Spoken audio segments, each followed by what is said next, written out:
Of course, we're hearing a lot of stories coming out of this weekend, and that includes that of a young woman in Grand Rapids recovering after she says she was injured during all that unrest. Yeah, trying to leave, she says, when she and a friend were suddenly attacked. And our Laura Edwards has her story, but we need to warn you once again, some of the images you're about to see may be hard to look at.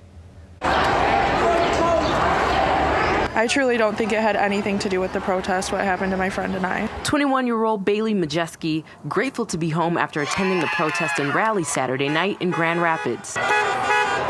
I'm passionate about the cause, the Black Lives Matter movement, and just realizing that the police brutality that's happening and all of the inequalities that happen today are not okay and really need to come to an end. Majeski says she went with some friends, and most of the night was peaceful until suddenly it wasn't. Well, the riots started at about 10:30 when they broke into that Villa store, and that was when my friends and I realized that it was probably time to go.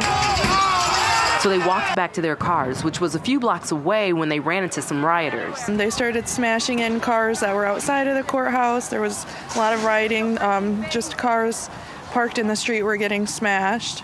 And then there was a brick thrown at my head, and my friend was stabbed. She says she didn't get a good look at the men, but they had a message for her. They told me that I'm lucky I'm a girl, otherwise they would have shot me. Majeski was scared, and her phone had died, so she used a passerby's phone to call her uncle to take her to the hospital. My friend continued running because he was being chased with knives and hid in some bushes until he could find someone to take him to the emergency room. She says they both were in the hospital that night. She received staples to her head, and they're both recovering.